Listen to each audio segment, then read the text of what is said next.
Everybody look! It's Tyler!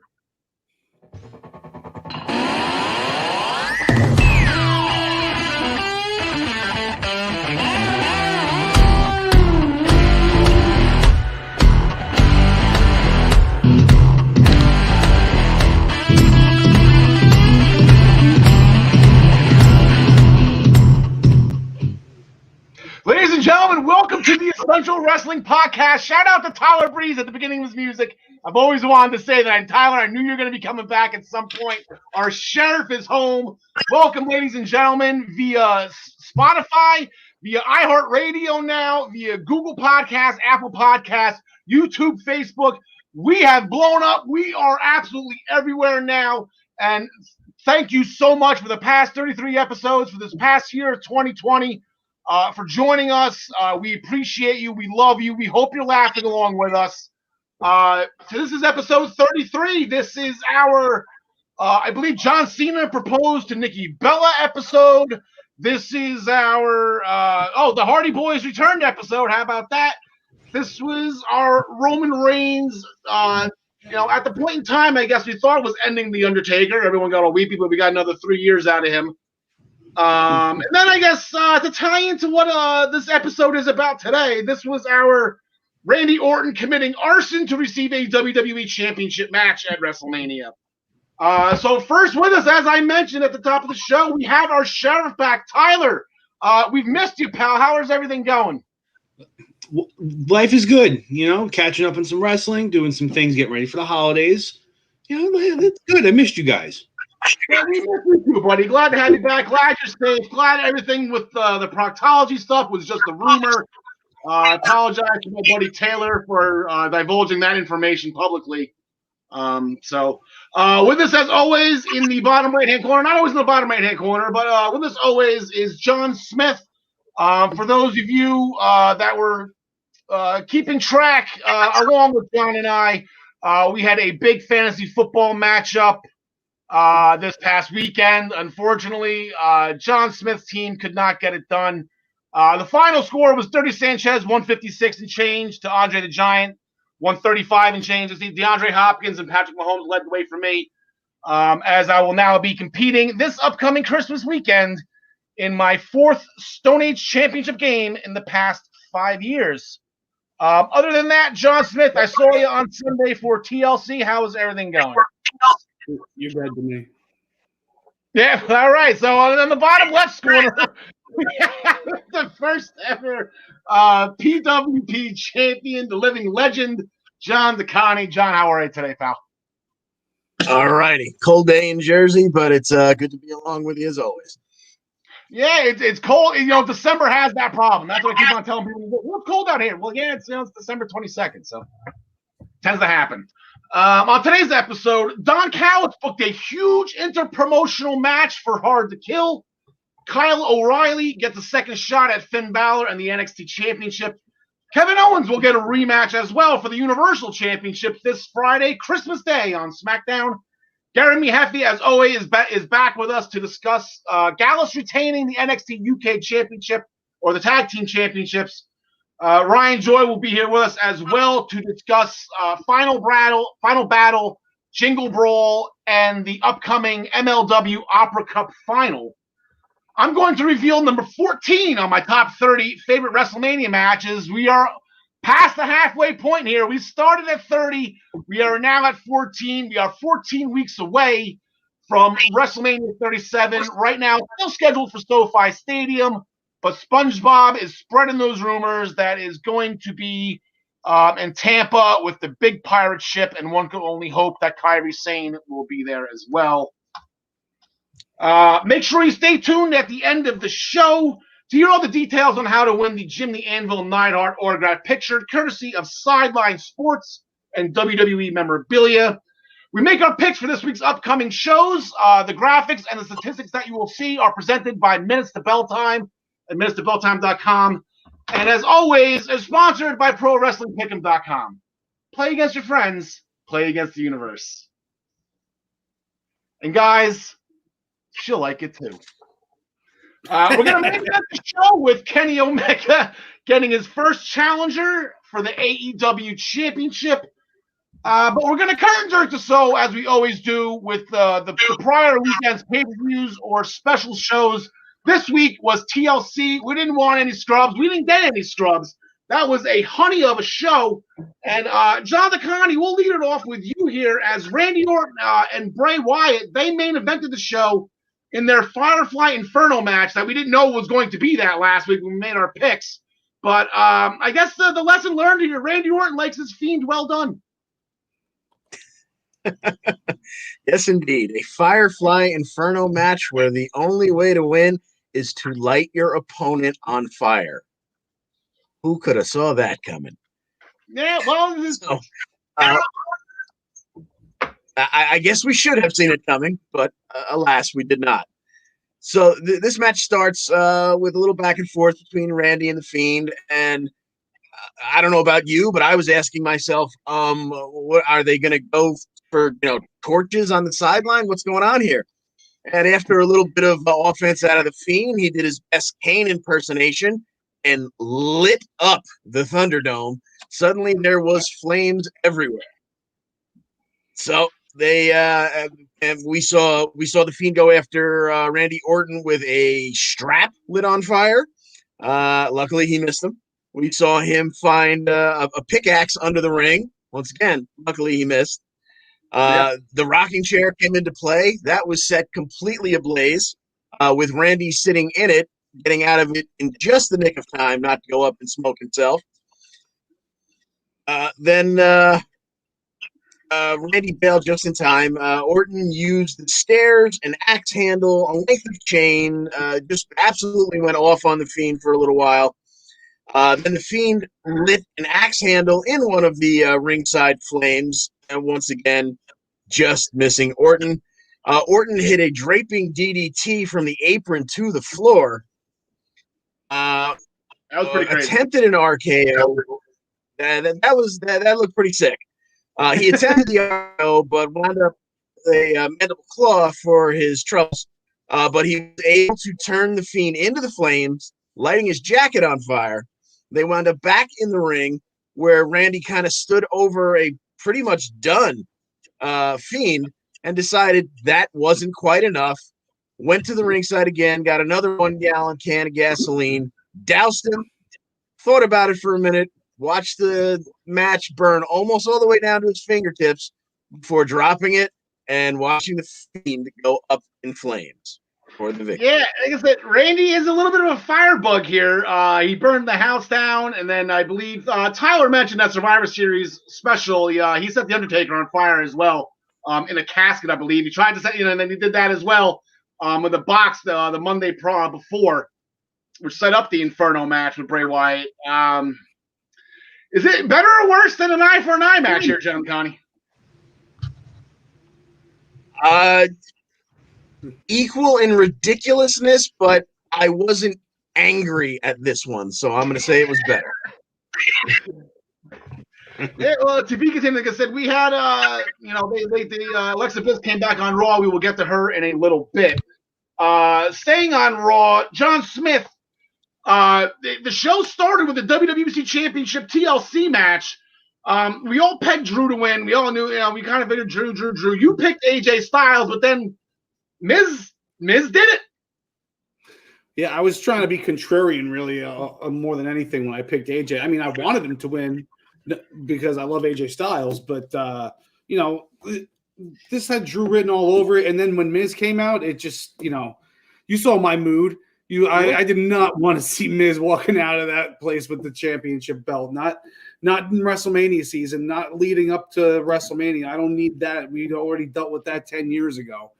But the match was good. The match was good until the Miz got involved. Then it was a bleep show. Almost got involved. John Morrison got involved. AJ took some sick bumps, and overall it was a pretty good match. And I just don't understand why Drew still has this belt.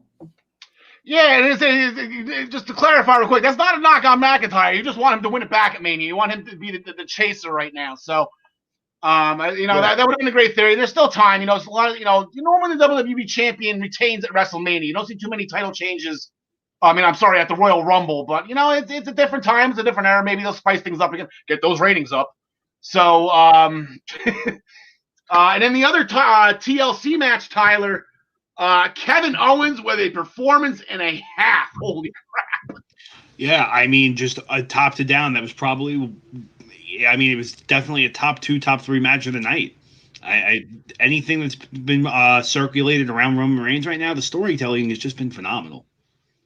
Yeah, he's been absolutely great in their body language, with build up to the match. Everything just was perfect for that match.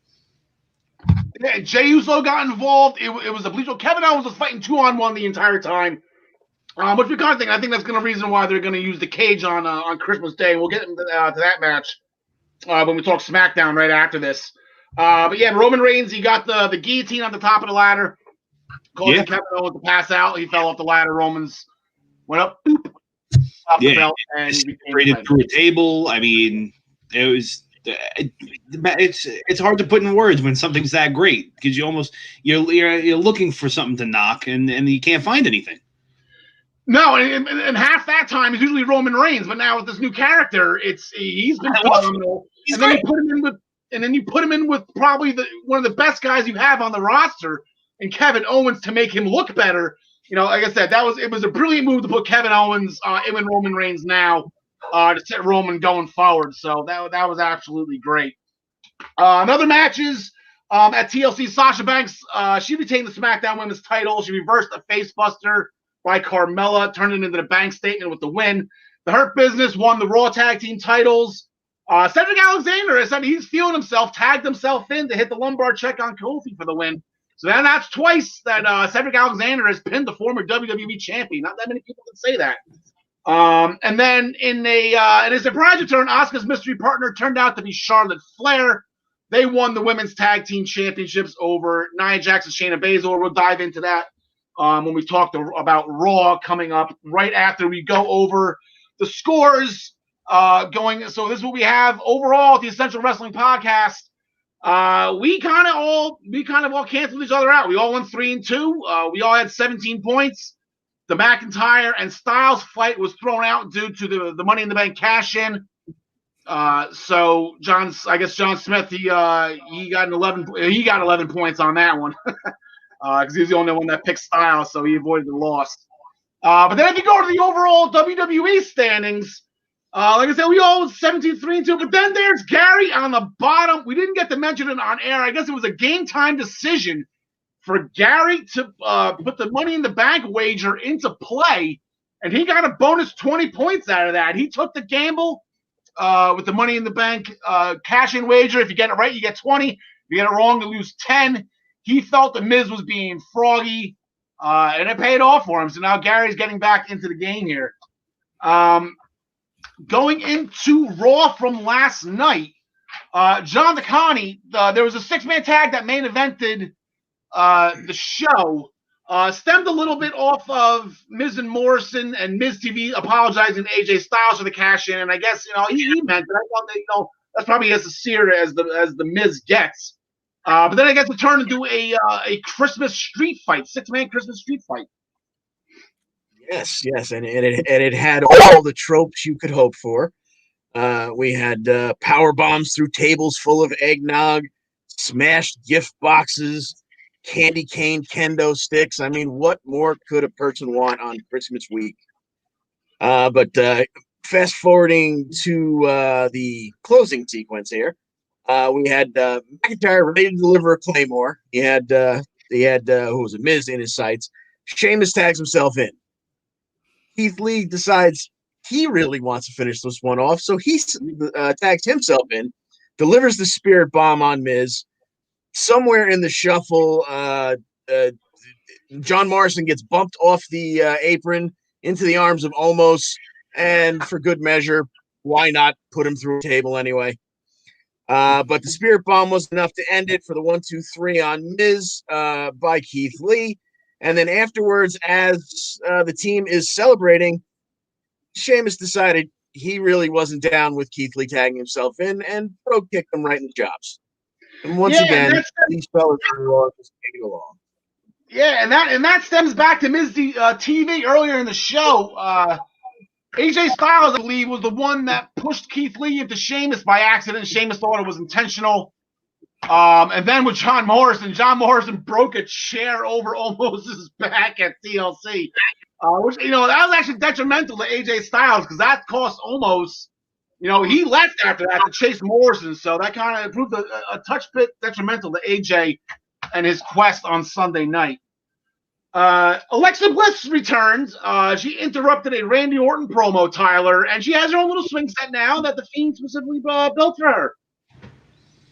Yeah, everybody gives the Fiend the bad rap as going after all these people, but clearly the man can build, and clearly he can build a swing set.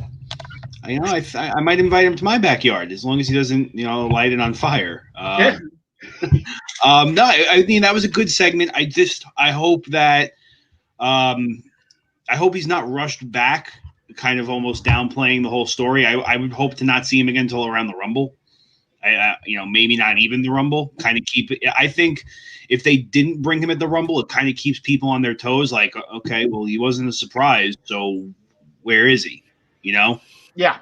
But I hope they don't rush him back. I don't want to see him for at least a month and a half. Just play out the story. Well, what's going to happen is, Ty, Randy's going to win a big match, and everyone's going to put Randy on their shoulders, and then the Fiend's going to come out, and Randy, oh my God, replay from the 2005 Survivor Series. So. Yeah, I got it. But yeah, the Fiend's quite the carpenter. Good for him. And then the Women's Tag Team Championship title picture, Charlotte and Asuka came out with a promo, and right when Charlotte, Little Miss Hidden Agenda here, right when she was about to talk to Asuka about the Raw Women's Championship, Shayna and Nia came out. They had their beef or whatever, but they each had scheduled matches against other teams. So Nia and Shayna, they went up first against, as Asuka would call them, sexy muscle friends on commentary. So her and Charlotte were on commentary. Nia and Shayna got the win. Dana tapped to the Caribou to clutch. But the entire time on commentary, Charlotte was kind of talking to Asuka like she was like a lost puppy. You like this match? You like this too? This is a good girl. You want a treat? Like, I was literally waiting for Charlotte to ask her, Asuka, if she wanted a treat. Like, you being a good girl? You like this one? Yeah, sexy muscle friends.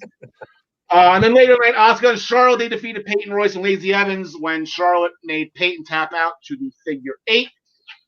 This will not be the last time we mention those two names, as they will now appear on SmackDown. Makes sense given the Charlotte bounce back. Now she can go everywhere. John Smith, as our resident Hurt Business enthusiast, it was not the new Raw Tag Team Champions, but it was MVP and Bobby Lashley. They were tag team competition against the Hardy Bros. Yeah, and let me just say this. I hate Charlotte Flair. I second that. Moving forward. Thank you, Tyler. We were so positive for the past 6 months. This is going to be the downfall of our shows, Charlotte Flair. Like they're going to do yeah. She's my Cody Rhodes on WWE now. So now, on steroids. I gotta. I'm just wondering. All I was wondering was what plastic surgery did she get done in this hiatus? And the ironic thing is, she won the tag team match with a move called Natural Selection. Yeah. It's literally nothing natural about her. Not anymore.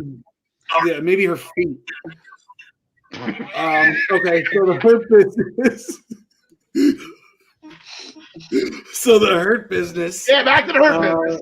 They got to go up again. Well, first off, they had a nice little VIP lounge where they celebrated having the new tag team champions, and then Bobby Lashley tells us that nobody can ever take that title off of him, which I feel the same way. The Hardy Bros come out and kind of ruin the segment because neither of them are too good on the stick right now. It's Vince is holding Riddle back and making them write his promos, and Jeff Hardy just could never talk. I don't know why they let him. But the match with MVP and Lashley versus them was good. I'm glad the Hurt Business got the win, though. I mean, I was worried that they were going to give the Hardy Bros the win the whole time, but it was the correct outcome, in my opinion.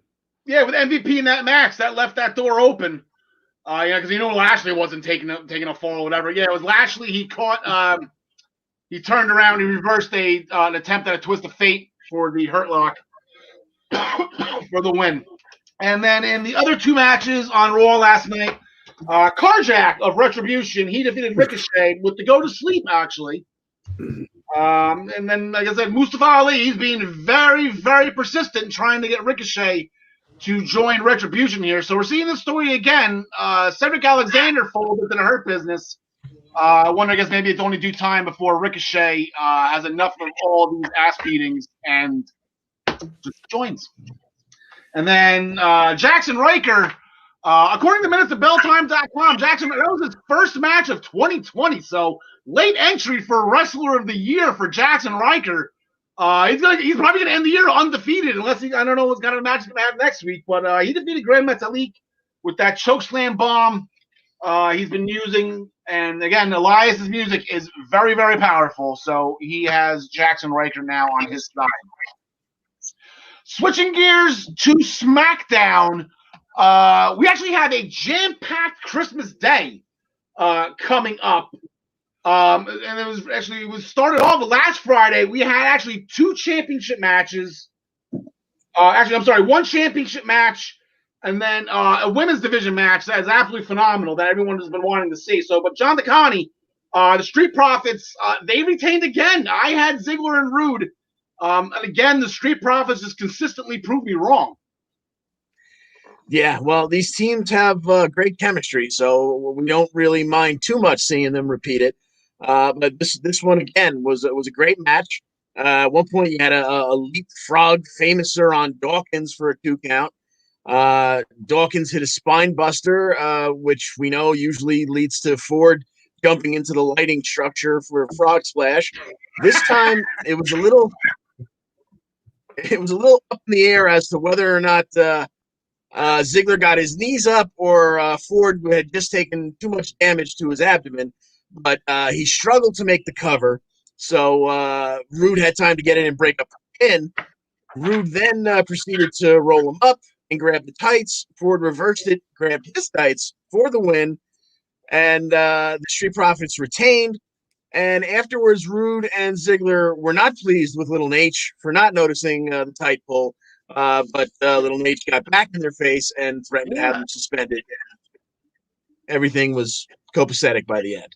Yeah, Little Nate was feeling himself on that one, too. I haven't heard him get that vocal in a very long time. But, yeah, Little Nate was fired up. John Smith in the women's division, Bayley and Bianca Belair, they've been getting at it backstage. They've had matches against common opponents. Bayley's still walking around with the captain armband on her arm. But, they had the match. Everyone had Bianca winning, but ding dong. Hello? Yeah, no, you see the internet community get all up in arms over the fact that Bianca hasn't lost yet, and then she goes and loses to Bayley. But it's like, who else is she going to lose to? Bayley's at the top, and she had to rake her eyes to do it. It was a good match.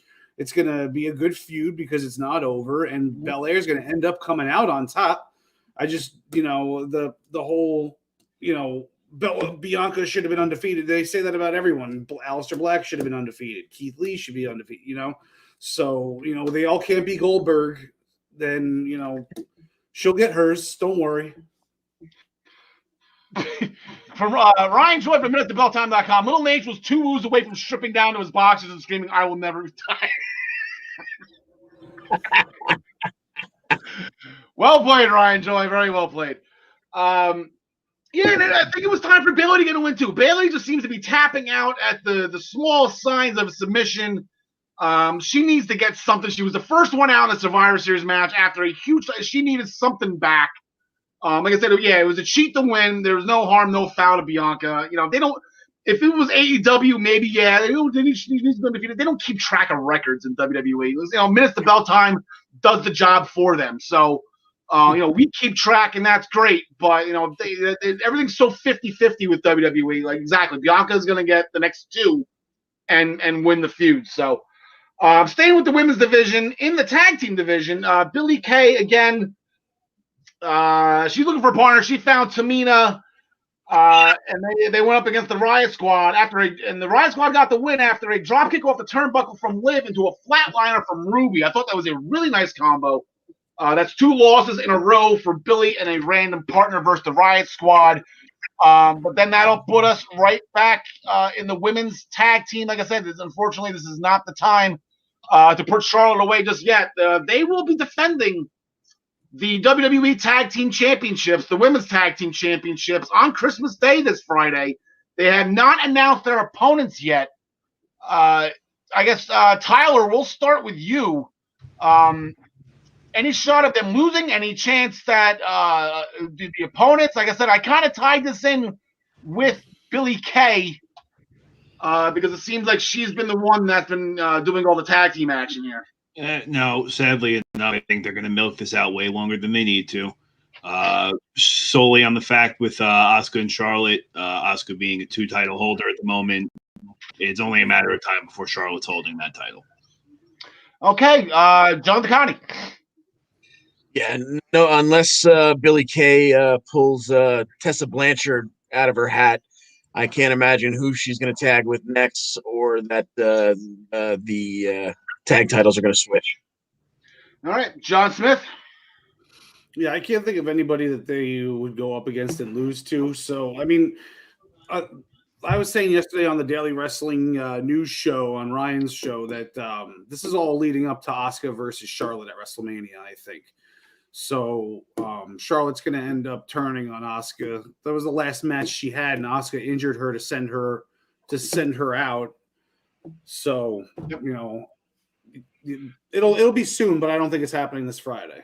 Yeah, like I said on Raw, right when Charlotte said, "So Asuka, about that Raw Women's Championship," and that's when Nia's music hit. So they teased it. You know, Charlotte has a hidden agenda. She doesn't play well with others.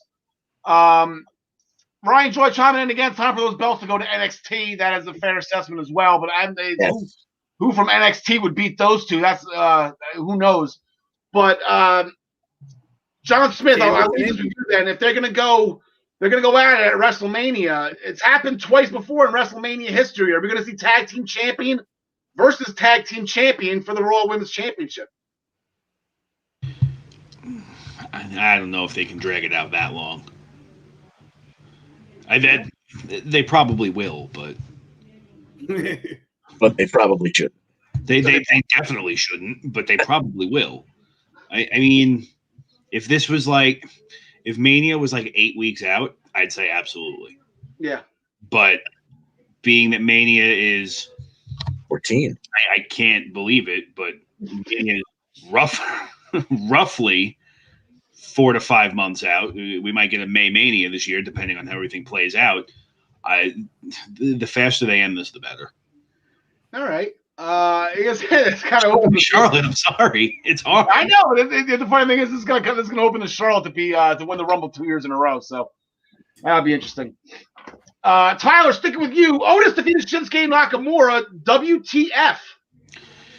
See, this one's weird for me because I really like Otis. I mean, you know, going back all the way, which feels like a century ago, to Money in the Bank, I think I was one of the only people in either pool to pick Otis to win the ladder match. I think I was one of the. John's son Johnny also picked Otis. He's a smart kid. He is a very smart kid.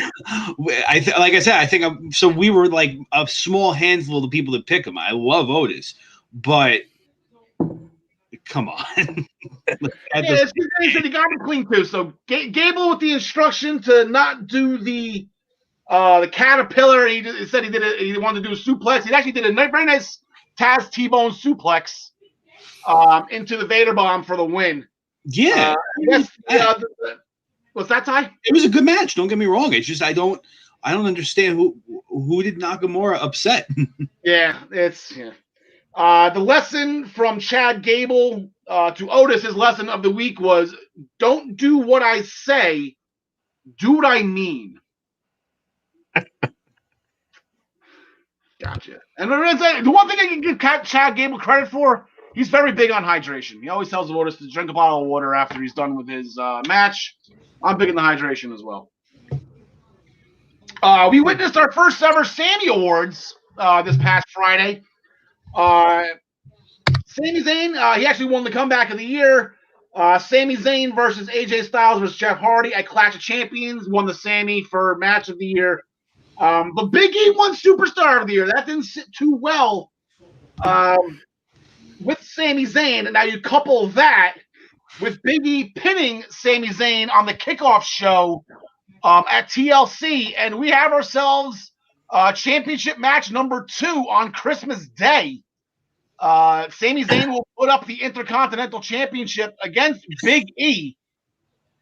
I kind of feel this is coming now, John Smith.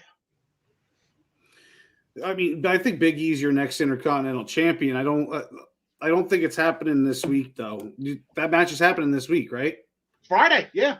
Yeah. I don't think he's going to win it this week, but I think he'll eventually win it. All right, Tyler.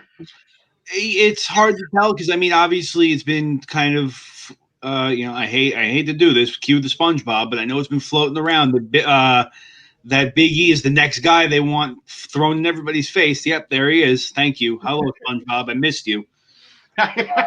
It's so I'm not particularly surprised. I got to go this way next time. I'm not particularly surprised if he wins, but it's also. It seems like Sami Zayn and Big E's little shtick they have going on. They could go pretty far with that.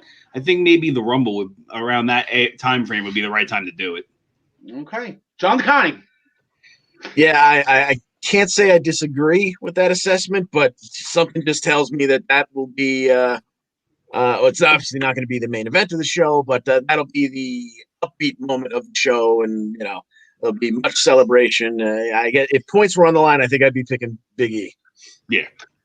I'm gonna go with Big E. I think it's Christmas. I think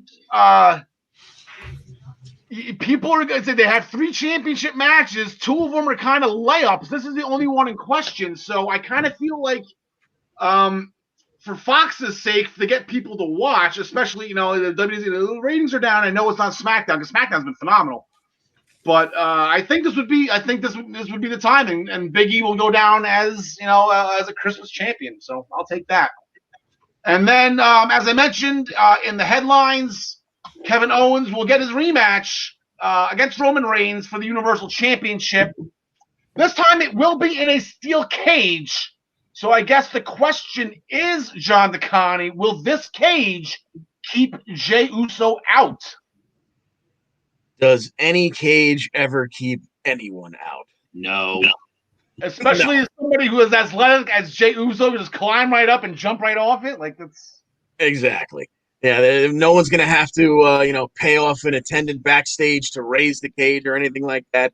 Jey'll come flip flopping right over the top and or through the door, and we'll have some issues anyway. So as I said, I think Big E winning will be the upbeat moment of the day. And Roman retaining by nefarious means will be the aw shucks moment of the day.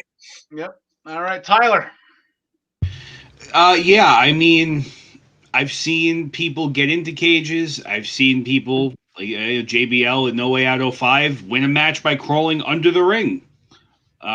Bray Wyatt knows magic and can just appear in the middle of a cage. Yeah. So it's Jey Uso showing up. So it's going to be Roman. All right. They're not ripping that title off him on a regular. No, it's not. John Smith. I didn't even realize it was Christmas, so I'm going to change my Big E pick. So yeah, I'm going with Big E on that one, and then this one, yeah, I'm going with Roman, and I hope that Kevin Owens has somebody help him out, or otherwise he just comes off as stupid. Because if he just keeps having Jey come out and he beats Jey up and then Roman beats him up, it's the same thing over and over again. You'd think that Kevin Owens would smarten up and get somebody to help him out. Yeah, it's like Kevin Owens. He has no friends. I believe we talked about that Sunday. Like, who's gonna come out and help out Kevin? I'm like, I don't think anybody. Nobody. Is Dean Ambrose? I haven't seen Dean Ambrose in a long time. Maybe Dean will show up. One last quick thought. Just from my end, I was thinking about this watching SmackDown a couple of weeks ago, and then I thought about it and marinating more and whatnot, and this, that, and the other. I know they did away with brand-only pay-per-views, and here's my pitch to bring them back, because look at what the pay-per-view you could do with SmackDown right now with the feuds that they have going on. You got Roman Reigns, Kevin Owens, Sami and Big E for the Intercontinental title, Sasha and Carmella for the women's title. Then you got the Street Profits and the 2A's for the tag titles. Daniel Bryan, he still owes Jey Uso one. You can throw them in there. Rey Mysterio and Baron Corbin. We kind of forgot about that. The Mysterios have been off TV the past couple weeks. I don't know if Rey's maybe just on Aaliyah's dates with her and Murphy. I have no idea what they're doing. But Baron Corbin, Rey Mysterio, that's going on. Belair and Bayley, and then we have the whole Chad Gate. This would be an absolutely phenomenal pay-per-view. So, just a quick random thoughts. Tyler, you're shaking your head. Like, can we go back to brand only? Like, I can't. They failed that badly. No, I don't think they ever failed that. I thought Judgment Day itself was a great pay-per-view. See you later, John. I think Great American Bash at the time was a great solo pay-per-view. I don't understand what the gripe is. It's not like you have to fight with other people on pay-per-view time. When you have the network and you stream at your own liberty now. So I don't really necessarily know what the grip is. Really quickly, referring to our good friends at Minutes to Bell Time, their comment with the shark cage trying to keep someone out. The last time Kevin Owens and the shark cage were involved, I don't think that worked out very well either. Yep. John Smith, I think viewership was down. I don't know, but they were pumping out 2 shows a month, a Raw show and a SmackDown. Unless it was the big 4 where they put everybody. I just thought they made everything so special and specific. One feud specifically, and that was, and I know you hate both these guys, but the Miz versus Dolph Ziggler for the Intercontinental title back in 2016 when they were brand new. They shined. They had the time to shine, and they had an absolutely phenomenal feud going. I mean, that sounds like a fast forward to me. I probably never even seen that match. Yeah. But they had 3 months in a row, 4 months in a row they had match. I think Dolph put his career on the line one time, and it was getting deep with those two. Yeah. John McCartney, I saw that you're back. You want to chime in on this real quick before we bring in Gary? I didn't hear the setup. I apologize. I had some technical difficulties. Yeah, no problem. We're talking about brand-only pay-per-views. Like I said, I put this graphic up here. There's 8 feuds going right now that are all top-notch, that SmackDown would put on an absolutely amazing pay-per-view on a Sunday night. Oh, yeah. I would absolutely buy that for $9.99. That is absolutely a full card, yeah. So, I think they could have maybe one day we'll throw that back together. But, okay, gentlemen, John and John, we are going to send you backstage. Get some groceries, say hello to your loved ones. We will see you in a little bit. Tyler, this is where we are going to send you adieu for now. We appreciate you coming back. We're looking forward to seeing you next week, correct? We're going to do the year-end of the awards. You got the Tylers. The Tyler Awards are going to be next week. We're all going to have our end of the year award show. So we will have you back on again. We miss you, pal. We're glad to see you. Merry Christmas. Enjoy your Festivus tomorrow. Make sure you air out all your grievances and wrestle somebody. All right, buddy. Have a good night. And we're going to bring in Gary Mehaffy on that note. Gary, the icon, Mehaffy, you're earning that title each and every week, especially with the higher-ups. Oh, wrong actually. The higher-ups at the Eastern Observer. You're doing some work for us, Gary. Late entry into Employee of the Year, if I do say so myself. We had a fun episode of NXT. Unfortunately, it is the last one of the year. We are going to get the week off next week with NXT UK, but I'm looking for your name, Grant. I'm trying to stall to get your name, Grant. There we go. Gallus retained the NXT UK Tag Team Championships against the Hunt. Yeah, I mean it was a really cool way to end the show. There's been a good setup over the last few weeks building up to this match. And obviously you ended up having Flash Morgan Webster and Mark Andrews getting their own back on the Hunt. And helping that they kind of built in towards the end of the match with Gallus taking it. But the whole deal, I mean, it really did set up the tag team division when Gallus were obviously there in the Hunt pretty deadly come in at the end. You had Ashton Smith and Oliver Carter who appeared at the end. Flash Morgan Webster and Mark Andrews has really set the tag division up for 2021 coming out of this, but definitely with having Gallus being top of the pile coming off the back of it. Yeah, that was a smart decision how they let Gallus retain, but everything branched off into its own separate feuds. With Gallus kind of just sitting there, they got approached by Pretty Deadly, like I said, but even they got jumped. So, I mean, the tag division and the women's division, it just seemed like everything it comes together, then it separates, and they bring it back together again, and then it separates. And I think they're doing a very good job with the writing here. I mean, this whole episode, actually, as you said there, they did that with the tag division. They've done it with the women's division. They set up stuff for the men's championship. I mean, they really have, as you say, that they've set things up, but branched things out and taken other feuds out of the main feud as well. So it's really well planned out. Yeah, this was a jam-packed episode. I don't think I've ever had this many notes for an NXT UK episode. We're gonna try to get through them quickly, but so everything has just been great. It was an absolutely phenomenal episode. Kaylee Ray went back into the ring. She had a non-title match. I guess she just wanted to get some action in. She defeated Isla Dawn with the Gory Bomb, and then she's shot a promo. She's going to be the champion forever, and it's I mean, even from listening to when you listen to the commentary, some of the stuff that Nigel McGuinness was talking about, how Isla Dawn, and after she lost, she needs a win, and she's trying to come back up, and you're sort of going, they were giving Kaylee Ray the win, but they're also building up Isla Dawn and giving you a backstory of like something's going on in her head, what's going on. But as you say, you could see Kaylee Ray setting herself up, doing the promo, saying, "I'm here, come get me." So. Yeah, and then staying with the women's division, Jenny left a note or something or whatever that was for Piper Niven while Piper was working out, and it completely upset her. They signed the match for Thursday, January 7th. Yeah. And it's going to be a number one contenders match as well. So we're going to kill two birds with one stone here. We got a great feud going, and then the winner's going to get Kaylee Ray.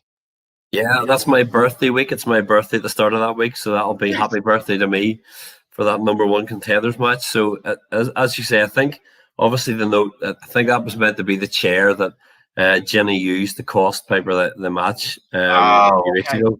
I think it was where they were trying to play it into. It was very subtle. I didn't get it at first. Yeah. And so the note was probably just, "Hey, here's a present for you. It's the chair that I used to hit you in the back with." So. I think actually a very big signing. I got extremely excited for more than one reason. But here's the biggest reason, Gary. I'm from New Jersey. Everybody knows I'm from New Jersey. I root for the home crowd. I finally have my Jersey guy in NXT UK, not from the Garden State, but from the Isle of Jersey, who we just saw on AEW. Somehow Hunter snuck away Ben Carter. Yeah, I mean it was brilliant. Like a few weeks ago, whenever Tyler Bate came out, I was literally popping on my settee going, "This is great. This is like," I really marked out. And again, when the video came for Ben Carter, I remember hearing a couple of months ago how Hunter was making a move for him for NXT UK, and when I saw him, it was unbelievable. I say he's done a lot of training, as you saw in the episode. He went across and has done some training with Seth Rollins and stuff, and he is good. I think what had happened was, there was something to do with when he was going over for AEW, they couldn't give him a visa. He couldn't get a visa. There were issues going on, or they couldn't pay him because of what was happening with the visa. And Hunter stepped in and has grabbed him for NXT UK, and that is a big, big sign. And he is a phenomenal talent. That is absolutely huge. Like I said, he was on Dark a couple of times. He was on Dynamite once, and he shined. I was excited that he said the Isle of Jersey, of all places he could be from.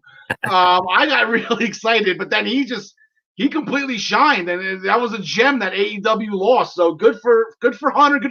That can only be great thing. You add him, you add Rampage Brown.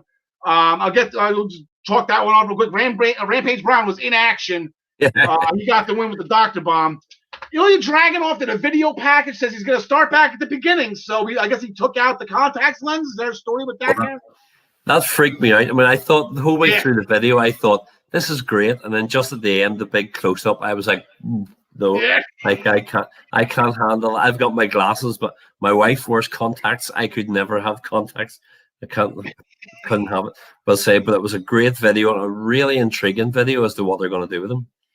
Yeah, so he, as I said, start back at the beginning. An attack. It was actually a handicap match. Jack Stars and Levi Muir, they got the win over the giant Muppet monster, Saxon Huxley. Couldn't put that any better himself. No, they Yeah. did. I mean, it was interesting. Kind of the psychology of the match in some ways was a bit backwards, but they gave them their wee win. But obviously, it was to build to Dave Mastiff coming out and standing up against the bully in inverted commas and going against Saxon Huxley. So again, as you said, although they had the match where they went, oh, Levi or Jack Stars got us wee win, they were taken in another direction. There was other threads, other matches coming out of it. I mean, it is well thought through. So they're planning. They're booking well. Yeah, and I think didn't Mastiff. I couldn't hear what they were saying, but didn't he pass Rampage Brown in the hallway too before? Yeah, I think it was. They were talking about how Dave Mastiff was saying that he doesn't like bullies and that sort of thing. So it was kind of a nod to the two of them going, yeah, we're two big heavy hitters. That's okay. But again, could be setting seeds for down the line. Yeah. And all of a sudden, Dave or Rampage does something, and Mastiff says, "Hey, do you remember I don't like bullies? I'm coming for you, big boy."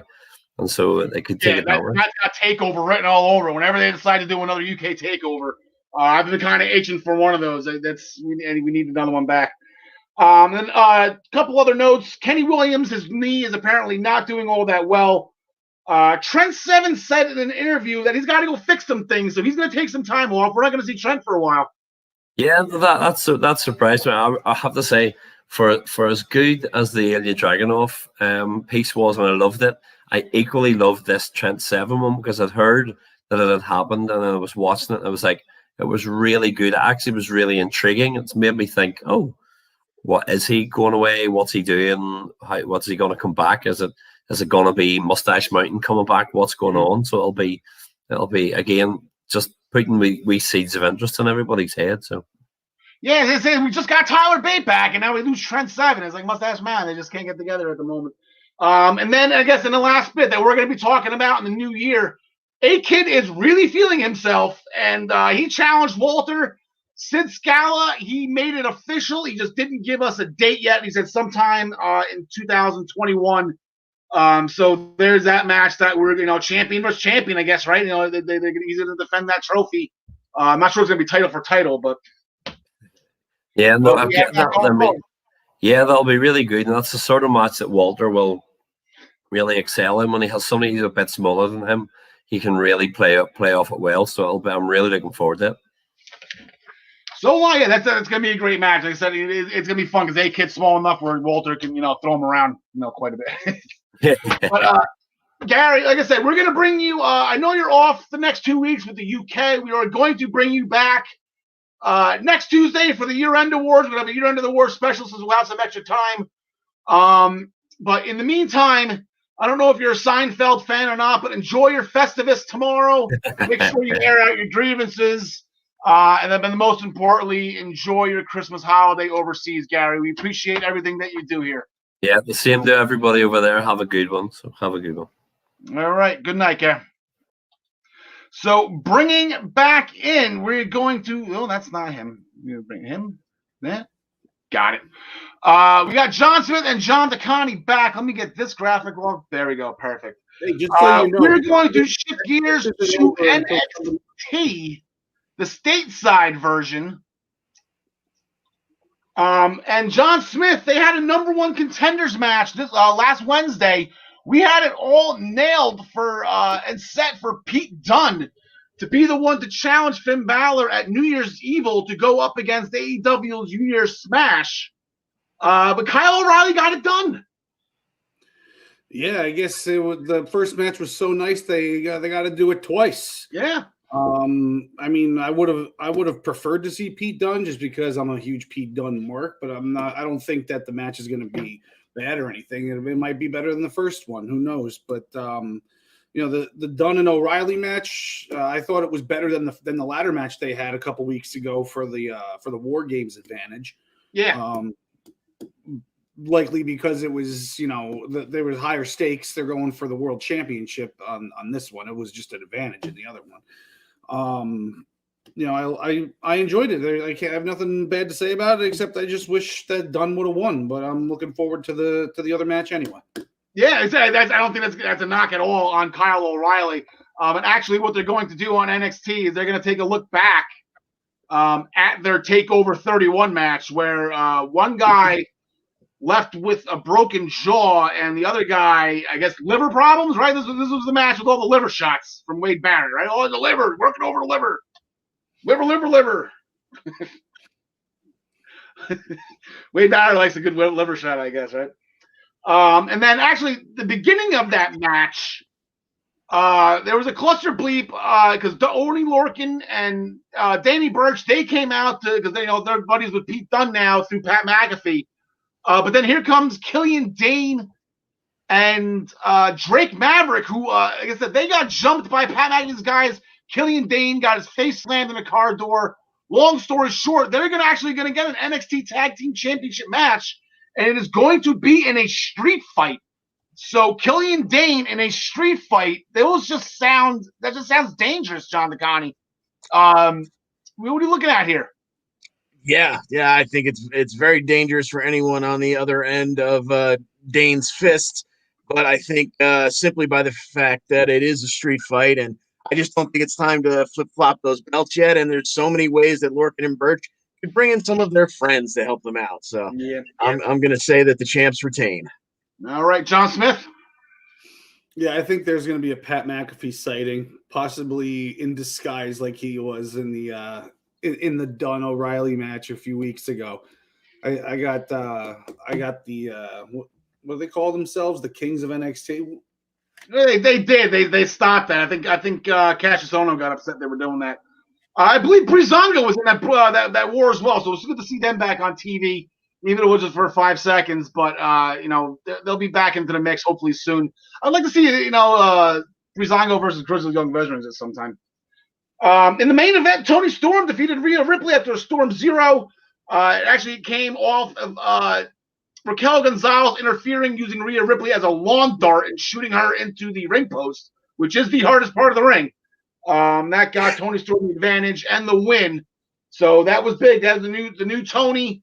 It's going to be Toni time in 2021. John Smith, we're going to go back to you. Tommaso Ciampa. He defeated the newly signed Taylor Russ. They're throwing Taylor Russ right into the thick of things right off the bat.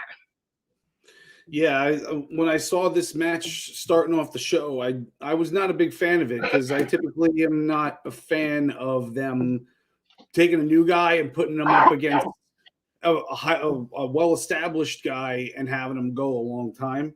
And you knew that was going to happen if it was opening the show. But then by the end of it, I was very happy they did that because Tyler Russ blew me away. I had no idea who this guy was. I'd never seen him wrestle before. And big fan. And, he deserves the spotlight he's getting right off the bat, in my opinion. Yeah, and Timothy Thatcher was involved in this as well. So it looks like Thatcher and Ciampa is going to continue. We actually learned during that match that Cameron Grimes was going to be out 4 to 6 weeks due to Thatcher twisting his leg from the week prior. So that's upsetting. We're not going to get Grimy back till around February or so, if not later. Very impressive debut, Taylor Russ. And then Malcolm Bivens, that was the last one. He came out. He's trying to pick up Taylor Russ. I guess Indus Shear is not making the money that Malcolm Bivens wants to make for him. So he's going to get a singles competitor, and he's going to pick a gem with Tyler Russ. So good for them. Isaiah Swerve Scott had an interview. He said he was frustrated in losing into Jake Atlas. Not a shot on Jake Atlas. Kind of. I guess it was a shot, but not really a shot kind of deal. Anyway, they are going to get back at it. John Smith, again, the last time they got fought, Jake Atlas has all the momentum in the world. Yeah.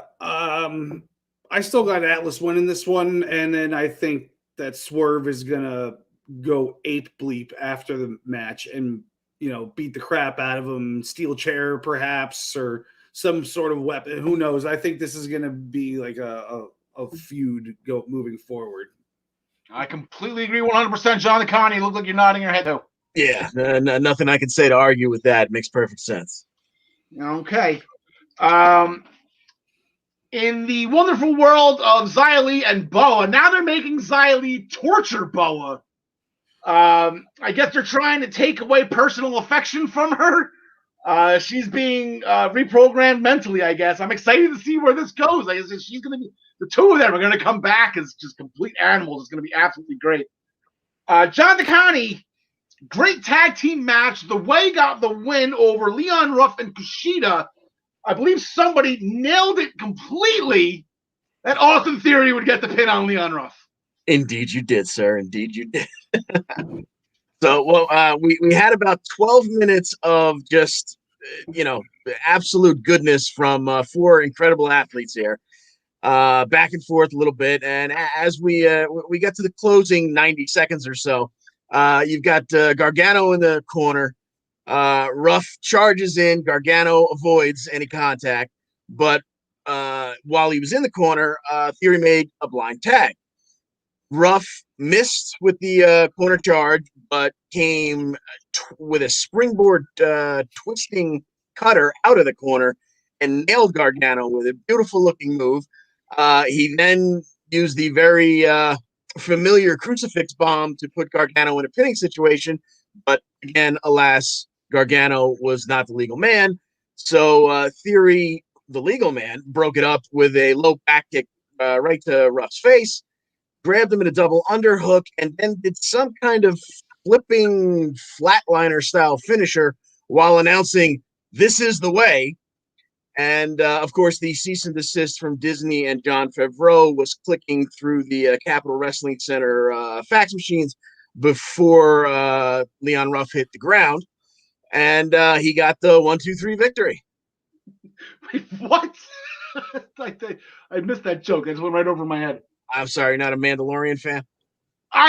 This is the way. Gotcha. Okay, yeah, that's okay. No, I watched it. I watched Sasha Banks hit a tornado DDT on Boba Fett. I commented on this both times. I forgot. This is the way. That's right. Jon Favreau. I should have caught them. What the hell are you talking about? And then staying with the way, Indy Hartwell didn't fare so well. She actually lost to Shotzi Blackheart, although it be a disqualification after Indy Hartwell got caught hitting Shotzi with that beautiful trophy that Johnny got overnighted from Italy. The wicked stepsister from Candice on Shotzi post-match. So that's going to continue once Candice LeRae is 100%. Glad that she's on TV, even with a broken arm, and still trying to contribute. But with that, it's going to be a very Gargano Christmas tomorrow night. That is going to be a lot of fun. I hope it's from their house. I love the little home segments that they do. Maybe Johnny Gargano and Austin Theory playing the game of life again. I believe, Johnny always wins, right? Doesn't have a song made up. Johnny always wins. I forget. And that's when Johnny loves wheels. Yep. There was a video package for Bronson Reed. He's been gone for a spell. I haven't seen him in a while. Karrion Kross was in action. He won with the Cross jacket. He challenged Damian Priest to New Year's Evil. That looks like it's lock, stock, barrel, ready to roll. Everrise got their loss stricken from the record books. They actually went up to WWE headquarters, had it stricken from the record books. So their winning streak continues. Everrise rules. Everrise rules. There it is.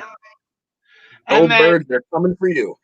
And then it was made an announcement through pictures and artistry that Dexter Lumis will be hosting New Year's Evil. There's going to be a lot of fun with that since he doesn't talk. So we'll see what kind of pictures he can draw up for everybody. That's going to be a lot of fun.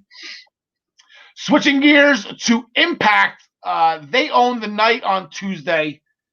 John McConney in the main event. Where am I going? In the main event, Karl Anderson got the win over Chris Sabin with a schoolboy hook to tights. Kenny, he was in the truck with Kenny Omega. There was a whole thing going on here. Yeah. The Omega and Callis were revving him up right from the start of the show, talking about the Machine Guns taking his nickname. They had some comments about Rich Swann when he tried to get to the Champions parking lot area and whatnot. So there was something was bubbling. It was going to explode. And we get to the main event, and we had Anderson controlling the match most of the match. grinding on Sabin with Shelley at ringside, powerless watching him. The Sabin comeback started just coming out of that last commercial break with a series of back and forth near falls. Sabin reversed the gun stun into a backslide, but Anderson worked a schoolboy and grabbed the tights for the win. And that's where it just started getting interesting because Rich Swann came out, met him at the top of the ramp, a little upset with the goings-on of the whole evening, and especially the cheap victory there. And they continued to chat going backstage. Whatever Rich Swann said got under Karl Anderson's skin enough that he took a swing at him just as they went backstage, which led to the Machine Guns joining Swann, which led to Gallows joining Anderson, which led to Callis and Omega joining Anderson. And Omega basically took out everyone, including taking out world champion Rich Swann with a caution wet floor sign. And Callis invoked some of his executive vice president power to make us a 6-man tag match between the all involved. Yeah, the Bull Club versus Rich Swann. And he mentioned Bull Club right on TV. So, more to come with that. That was, actually, I watched last week's episode just before we went on, just whatever, get the juices pumping. And we're Kenny Omega's not going to do anything. They're not going to do too much. No, they're going to be slow build. But boom, we were proven wrong. I was not disappointed in that at all. Excited to see Kenny Omega in an Impact ring. That's going to be a lot of fun. Also at Hard to Kill will be the Knockouts Championship Tag Team Tournament that Kiera Hogan and Tasha Steelz, John DeConnie. I spy a Jersey girl that booked their ticket to Hard to Kill and the final. Indeed you do. Yes, so we had Deanna and Kimberly giving some grief to Rosemary at ringside while Taya was in the match. And that distraction allowed Kiera to hit a super kick and that spinning fisherman's neck breaker, whatever you want to call that she does for the win. So they're moving on to the finals. But in perhaps the more interesting segment later, as Tasha and Kiera spoke in the locker room, we had a Johnny Swinger appearance, which always is the moment of the night. And after the ladies had enough of him and left the locker room again, taking his beer, they unfortunately left behind the questionable fanny pack, and the swing man found the kayfabe compartment and the wad of cash, Daddy. The one thing that would have piqued Johnny Swinger there. Ooh, a gold fanny pack. I need an upgrade. So that Swinger's got the money. I know if they're doing this crossover, he needs to meet up with the Inner Circle in Vegas. That would be absolutely hysterical. And going back to the tag team match, Jersey helping Jersey here. Deanna helping out Tasha. That was a beautiful thing. Brought a tear to my eye. Between that and Ben Carter signing, it was a very Jersey week for us here, and it was absolutely great. Moose in the promo in the ring. Willie Mack interrupted it. They booked an I Quit match at Genesis because Willie does not like when the officials stop the match for him. So now he's going to put his destiny into his own hands. So he will not give up. If the match is going to stop, it's going to be on Willie's terms, not on a referee. So, and then Moose beat up some independent guys that tried to touch him, that was dumb. John Smith, Brian Myers, and Josh Alexander, they had a little bit of a altercation in the back. Myers looking for a tag team partner because he knows Josh and Ethan Page are in a little bit of a lover's quarrel, I guess, so to speak. And not Josh Alexander's like, you know what? I don't need a tag team partner, but I do need somebody's ass to kick. So I'm gonna choose you. Yeah, and it was a good match for how long it lasted, but it was only a few minutes long. Ethan Page got himself involved almost immediately. And then at the end, Ethan Page ends up hitting Brian Myers as Karate Man and costing Alexander the match via disqualification. So it just, furthers their heat between the two of them. So, yeah, like to see where it goes from here, especially considering Paige's real life contract situation. Yeah, so that's why I was kind of maybe thinking too deep into it. As in the back when I said before Myers interrupted him, Ethan Page was like, "Don't worry, we have a plan. We'll make this right." If he, like I said, he can sign with AEW and still be on Impact TV until some kind of massive swerve here. So I'm like, wow, he might do something pretty crazy. But I guess the Wwe was for Karate Man, which was always it's a Twitter character that he created as one of his threes. Like Ethan Page, the Karate Man, and I guess the video developer guy. I believe he did it as the Mighty Morphin Gimmick Rangers. I believe was the skit that he did on Twitter, which is pretty nuts. Another action, Chris Bay defeated Manic via disqualification. Chris Bay, Lord Rohit Raju, angered him to the point where Raju punched Chris Bay to get the win. I guess maybe this was Chris Bay's plan to line himself up in the title shot because now he has the victory over Manic. But I guess he had a pretty good idea. All Raju has to do is pull the mask off of Manic, and once it's revealed that's TJP, the belt goes back to Rohit because TJP was never allowed to challenge for the belt. A little bit of loophole right there. I remember talking with Ryan on the Daily Wrestling News Show that I thought that Rohit was trying to do that at Final Resolution. He was trying to pull the mask off to try to end the match right there. I thought that's what he was going to do. That would keep his streak alive. Baptized Coney Diener in the name of change. Eric Young is so good. He's so good. That was intense. Another passive aggressive ad by Tony Khan and Tony Schiavone. With some cheap shots towards Impact. Shivani's getting a little he might be overstepping his bounds here.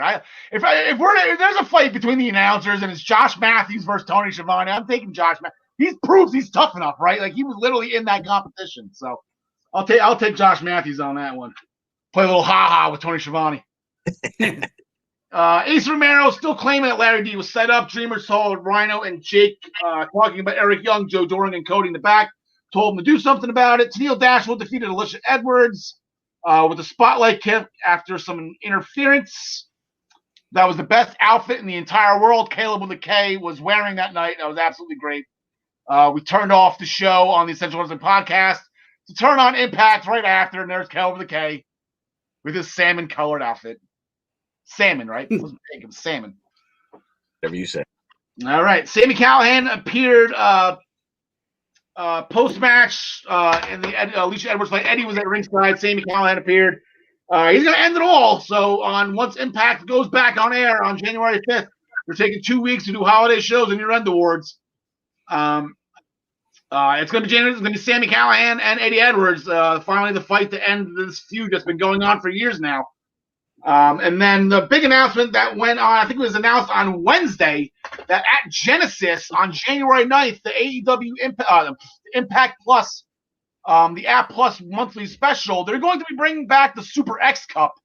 I mentioned that a couple times. Chris Sabin, a former winner, I think specifically with him. But yeah, that's the Super X. That's going to be a lot of fun. So that's going to take up that night, and that will not disappoint whatsoever. What is the Super X? That'll do it for Impact. Al, what's the Super X Cup?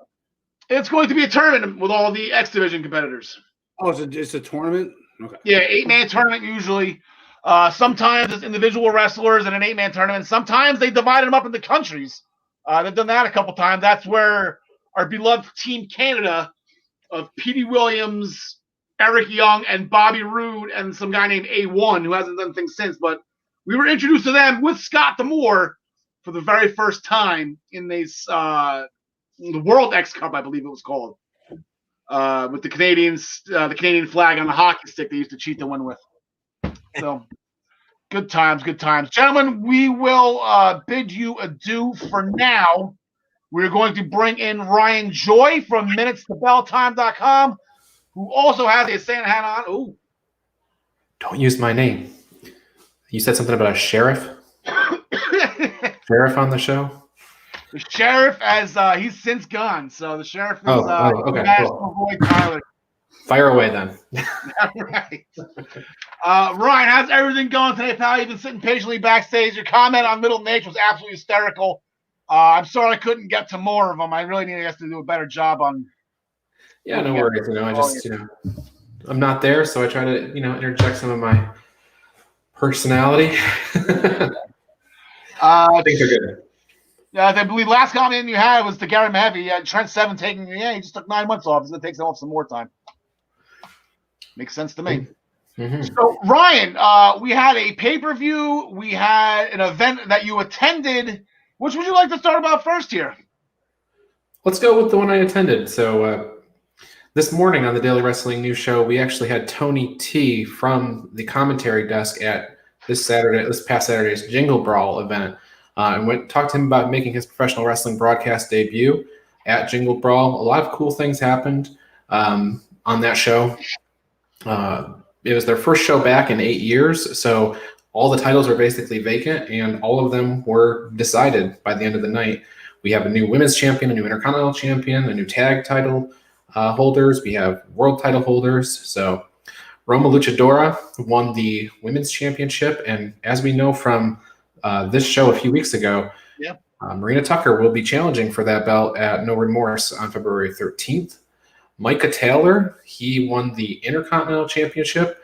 And then in the tag title bout, Logan Creed was like a mystery partner. And if people don't know who Logan Creed is, he is an MLW talent. He's a regular on that show. Right now, he is wrestling as Mads Kruger underneath a mask. So he's a really, really big guy. And he's like, I don't know, it's like 6'4", 240, and he did a tope suicida. He's a big guy. And then Impact Wrestling, original or TNA original, Chase Stevens won the world title in the Hercules Cup Battle Royal to become the world champion. So all that was good. Davey Boy Smith sent Johnny Swinger back to Swingtown, USA. And there was Coastal Championship Wrestling had a couple of matches on there. So pretty good independent show, and it's available on Fight TV, so people can watch it. Yeah, Chase Stevens we saw that. He was one half of the Naturals. That was one of Shane Douglas's guys, the Naturals. They were at the first Bound for Glory. They were called the Naturals. Him and Andy Douglas. They challenged America's Most Wanted for the NWA tag titles back then. So good to see that Chase Stevens is still around being relevant. Yeah, and they did that Battle Royal actually Royal Rumble style. So it was kind of interesting. You didn't get all these people at once, so you could kind of learn the characters as they came out. So that's fun. Well, Tony Capone was a very smart man, so I would expect nothing less from him. Absolutely. And then going back a night on Friday, we had Ring of Honor's Final Battle. Now, if I were to kind of review this, I would say it was a very good show. If you're a Ring of Honor fan, and you have Honor Club or whatever, you should probably watch it. If you're thinking that you'd like to sample Ring of Honor at some point, you probably shouldn't pay the money for this pay-per-view or pay for Honor Club. I'd hold off, maybe watch some of the free television. So I guess it's a good show, but it's not the kind that I would want somebody to pay money to see if they like Ring of Honor for. Mm-hmm. That said, there was some really, really good matches. I'm really digging the Pure Division. I know I've said that before, but these Pure Rules matches are just so different, and they've got more constraints with the one closed fist and the rope breaks and things like that. They had a Pure Rules tag match where if you broke up a pin, that used one of your rope breaks. So you only get 3 rope breaks. So, so that just introduced, another layer of fun into a tag match. Yeah. If you can't break up a pinfall, wow. Yeah. From what I saw, Jonathan Gresham shine, huh? Oh, Jonathan Gresham is just looking, this Pure Division has sort of propelled him up. He was already kind of one of their top guys, but this Pure Division just gives him, I guess, a foundation to stand on, which is the name of his little faction. But, really good. And the show closed. Roosh beat Brody King. Roosh's father came in and hit Brody King with a chair, and that led to the pinfall victory. But after that, you had the foundation, all 4 members of the foundation, which is Rhett Titus, Jay Lethal, Jonathan Gresham, and Tracy Williams, all standing on the stage, kind of looking down at Roosh, disappointed with Roosh's actions. So it looks like that main event title picture is some somebody from the foundation might be looking to go capture that world title. So. Yeah, Jay Lethal, he's Joey Ring of Honor. You know, if somebody violates that code of honor, he will be the first one there to correct it. And I said, having outside interference with a chair, that does not sound like Ring of Honor to me. Shane Taylor beat Jay Briscoe and also kind of propelled him into, he said he's basically got next for that world title. So that could be what we see. I'm not sure. Now, Dragon Lee and Roosh, rumor had it their contracts were up for Ring of Honor at the end of the month, but they both won their title matches. So I assume they're resigning or they're going to drop the belt on TV, which doesn't seem likely for that company. But yeah. And then, so we have MLW coming up. I know there was a big tournament, the Opera Cup. It's down to the wire right now, and I'm just happy. Like I said, as somebody who doesn't watch the show, I got my guy in here. I love Low Key. Give me Triple X. Him, Daniel's the skipper every day of the week. They're my favorite tag team of all time. Low Key is just a man. Now, Tom Lawler is up 2-0 in matches against Low Key, and he's making sure everybody knows it. So he's calling for himself to be 3-0 over Low Key, which makes me believe that Low Key's probably going to win this match and become the Opera Cup champion or whatever for the year. Interesting thing, that graphic that we had up, Low Key was wearing no shirt. In reality, it looks like he's dropped weight from that photo, and he wears like a surfing full bodysuit type of thing. So he's kind of a different look than what they have in that graphic. But I suspect it'll be a good match. MLW has been, it's been good. The wrestling's been of good quality. It's shot in a small place. There's no fans or anything, but it's free to sample on YouTube. So 7 p.m. on Wednesdays. You can check it out. This week they happen to have that tournament match. So that'll be on tomorrow. All right, sounds good. I've heard nothing but good things from everybody about MLW. I just feel like I'm on overload right now, though.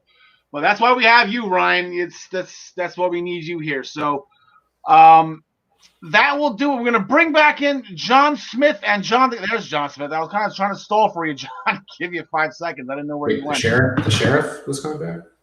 No, not the sheriff. Okay. There we go. John Smith. He was walking around getting groceries. I was making sure that he was back in his seat in time. Hey, you know that Festivus tomorrow wasn't going to be over unless you beat me in the feats of strength, right? Yeah, I knew I was missing something with the feats of strength. That's right. That's going to be tough. One time when I was working at one of my jobs, they didn't let people go home unless they beat me in arm wrestling. So everybody had to stay till closing time.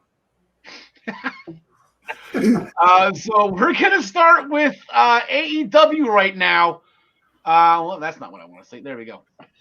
Just a friendly reminder that Dynamite will be airing tomorrow night, late night, after the NBA season kicks off, their regular season with the Boston Celtics Milwaukee Bucks game. John Smith? Oh, yeah. I was just wondering, did the Celtics go to Milwaukee often?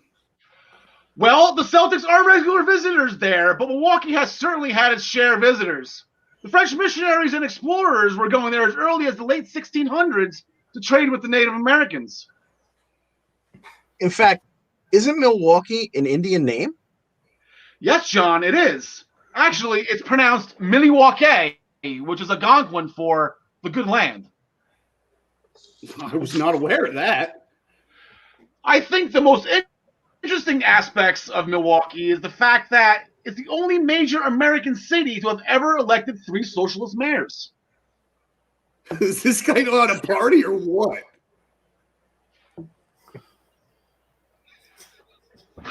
So on to AEW. That's a nice little history lesson from Al. Brian, you were in attendance for Kenny Omega versus Joey Janella. How was Don Callis's announcing at ringside? I have always said when you go to wrestling, I wish I had like the headsets like they have at a NASCAR so you could hear the commentators. So it was a great service provided to us by Don Callis and Kenny Omega to actually give the live crowd commentary for the match. So, How's it feel, kid? How's it feel? What's kind of the common refrain from Callis throughout the match? Even Kenny Omega had a couple quotes in there too. That was kind of fun. Yes. So this was kind of an interesting match. It was announced on social media, which is unlike typical Dynamite. Usually they announce everything on the week before, but it was to take place. The fact that Joey Janella couldn't compete in the world title eliminator tournament, so here he is in this match, and it started. Those cleaner girls barely got out of the way before Joey Janela threw one of these guys into Kenny Omega's face to get a hot start on that match. I happened to look down at my phone, and all of a sudden the match was underway. So that was pretty fun. And then ultimately Kenny Omega hit the one-winged angel to get the pinfall victory over Joey. Not quite as fast as he hit it on Sunny Kiss during the tournament, but he did get the win. But the night did not end there because Pac came out to ruin the celebration, and he said, Kenny, Phoenix never lost in the tournament, so how can you really walk around with that championship and declare yourself the real champion? So Pac says, we're going to have a match, and Callis says, you can't tell the world champion what to do, and Pac says, yes, but Tony Khan can, and he's made the match for December 30th. So I would expect we'll be talking about that next week on this show. Yeah, night one of New Year's Smash will be an AEW World Championship. Kenny Omega's got his first challenger in Rey Fenix, so we will be talking about that next week. Other exciting news, Cody and Brandy Rhodes are expecting, which we all believe to be the great-grandchild of a plumber. I would assume so. Yeah. Cody Rhodes then went on to defeat Angelico with the Cody Cutter. Team Taz was about to come out and whoop Cody's ass post-match, but they were intercepted by the Stinger, who last week said will appear. This week he will appear again, probably to stop Cody from getting beat up. So it seems like that's the only thing he's doing right now. And why are they always putting Shivani in this picture too? Like I don't. Is it really necessary? Who else can say it's Sting? I guess it's me. I guess it's just me. It is. The Inner Circle defeated the Best Friends and Friends. I believe it was a 12-person. Wardlow had a family issue, which took Brandon Cutler out of the match as well. So it ended up being 6-on-6, a 12-man tag team match. Baseball bat by Chris Jericho into an F10 by Hager. And then the pinfall from NJF. That was the sequence that got the win. Fun fact, we have two guys with baseball bats now. Who wins a home run derby, Ryan Joy, between Sting and Chris Jericho? It's a dream match. It's hard to say. Right? Yeah. Some people want to see Bonds versus Sosa. Other people want to see Sting versus Jericho hit some bombs. I think so, yeah. Jericho had less rust on the bat. I'm sorry, what was that, Ryan? Jericho's less rusty, so I give him the edge. There you go. As a result of that, Top Flight eventually called out the Inner Circles, Chris Jericho and MJF. John DeConnie, who do you got in this one? Oh, go. Give me Jericho and MJF, absolutely. All right. John Smith? Yeah, definitely Jericho and MJF. All right, Ryan Joy, I don't know if you're going to make it unanimous or not, but I'm assuming it's going to have another good performance at a Top Flight here. Yeah, I think so. I think this is a situation where we see Top Flight really perform, gets them another match. They don't necessarily need to win. They won't win, as far as I'm concerned, but, they're in there with good people, so they'll have a good performance. How are we doing with this Jericho winning every other match thing now? Is that officially done? He's been kind of on a winning streak here. I'll go back and check that, and we'll report back next week. All right. MJF also won the New York Times Performance of the Year Award for the Le Dinner Déjeuner, or whatever it was called. Apparently Jericho did not get the award, so MJF is going to completely just shove that in Jericho's face. So to be continued with more turmoil in the Inner Circle. The Acclaimed defeated SCU after Caster hit Daniels with the boombox, followed by some moves by Bowens. The Acclaimed then called out the Young Bucks, and the Bucks accepted it. We have an AEW Tag Team Championship match, the most prestigious tag team titles in the world. And the Acclaimed are going to get him. Now, real quick, I did a little bit of research on the Acclaimed because I really don't know too much about them. I'm not sure which one. I believe it is maybe Caster is from New Jersey. So there we go. We got another Jersey guy in AEW. So John Smith, do we see new champions here? I do not think so. No. I'll give you the I don't think so either. Tyler Adelle. Well, wrong nameplate. Ryan. You had the sheriff's nameplate up. There you go. Sheriff's after you. Yes, the Young Bucks are going to win. Don't forget to mention that Frankie Kazarian crushed Max Caster on the rap battle before their match. I was gonna let somebody else know. That's I kind of didn't want to kill the Acclaimed because that's kind of their gimmick, right? That's they rap. It is, but and Frankie did that. Somebody actually did it better than them. That was Frankie the Future Kazarian. I like to call him from back in the old NWA TNA days. John DeConnie, you want to make it unanimous? Yeah, not even my love for a fellow Jersey boy can make me want to see the championship straps across the shoulders of guys who are going to rap at the start of every battle. Unless there are truth. Yeah, the exception. There you go. The exception to the rule. Karate. I like that. That's a different line. Matt Hardy and the Private Party defeated Hangman Page and the Dark Order. At the party, hit the gin and juice on Reynolds, and Hardy stole the pin. Some great three-man sequences by Page and the Dark Order. They worked really, really well together. Silver took a twist of fate hanging off the apron, potentially injured. I haven't seen anything remaining in the week, but he didn't look like he landed well, and then he was out for the rest of the match off camera. So let's hope he's okay. But staying with the Dark Order, they get a busy night ahead of them tomorrow night after the NBA on TNT. With our good friend Shaquille O'Neal. Excuse me. First, we have Dustin Rhodes. He's going to take on Evil Uno. Again, Uno invited Rhodes to join the Dark Order under the name Seven. Rhodes did not take that all that well. So, John DeConnie, who do you got on this one? This is actually a tough match to call. Yeah, I'm trying to think of a reason for it to go opposite of the way I'm thinking, but I think it just comes, when you just whittle it down, 7 is better than 1. So give me Dustin over Evil Uno. All right, Ryan Joy, you do the stats here. Evil Uno has not had a windfall yet in singles competition.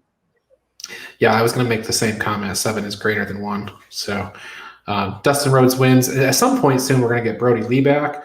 That'll be a big return, but it probably won't be here, but maybe during the bigger show. Either one of the cash episodes. Yeah. John Smith. Well, I was hoping for a Brody Lee return, which is why I was going to pick Uno. So, is there a reason why he wouldn't be returning, or just you think that it's because it's not as big of a show? I think it needs to be on a big show. I think it's going to be a big splash when he comes back. It's going to be a Go Big show. There you go. It's the Go Big show, right? Cody and Snoop and all them. Oh yeah. Yeah, I'll go with Evil Uno as well. I think this is going to be just actually, I shouldn't say, going to come out with the attacks, but he's got QT Marshall in his corner, and he's got Lee Johnson now, right? He's in the Nightmare family now. So, yeah. Maybe doesn't have some help. That'll make the difference. I'm sorry, what was that? You broke up. Yeah, Lee Johnson. That'll make the difference. That Lee Johnson's the difference maker. Britt Baker attacked Thunder Rosa backstage. To be continued with that. Serena Deeb and Big Swole, they defeated Ivelisse and Diamante after the Clearwater Cloverleaf by Swole on Diamante.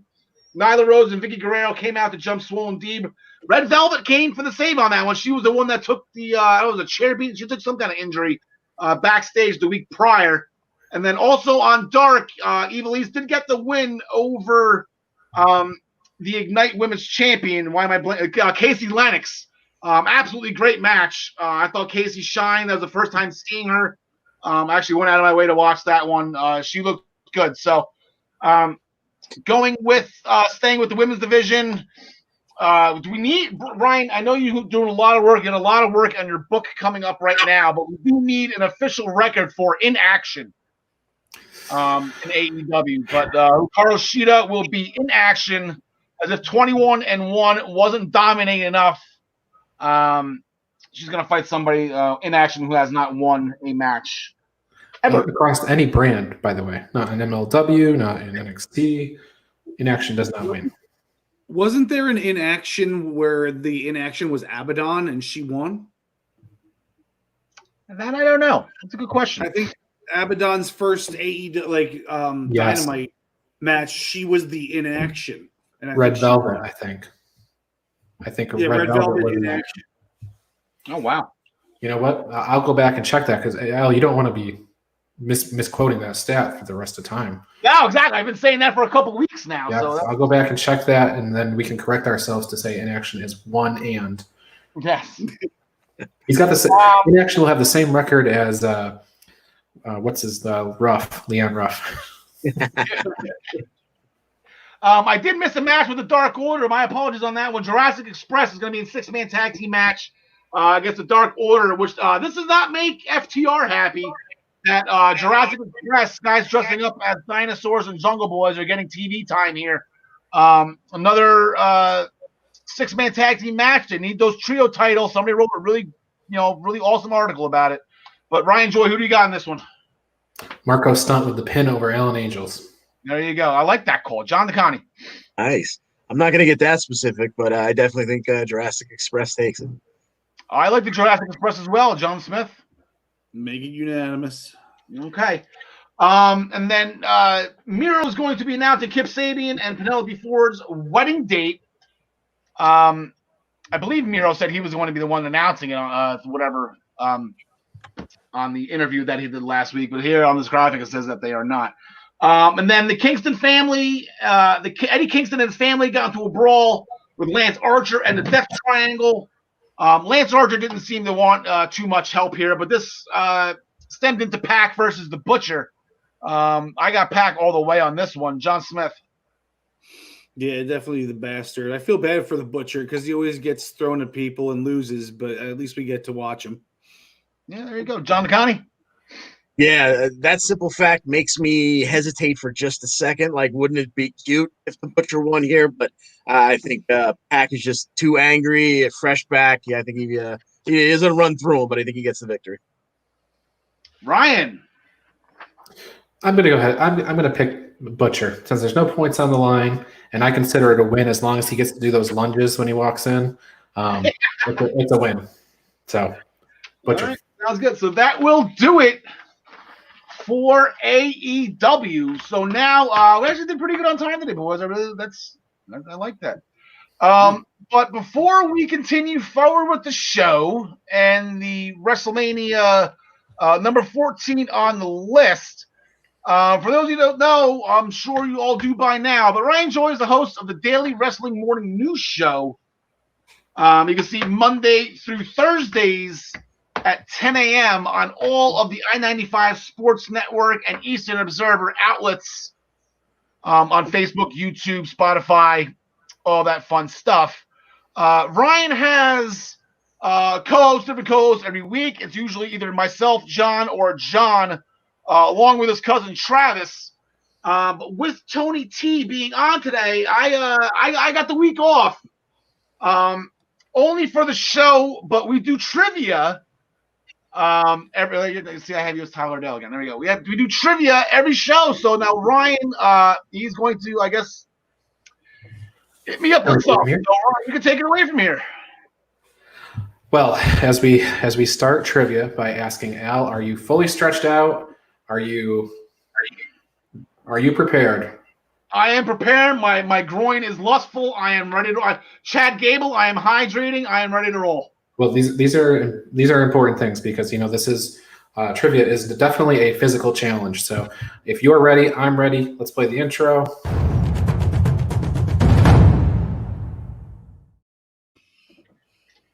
And here we go.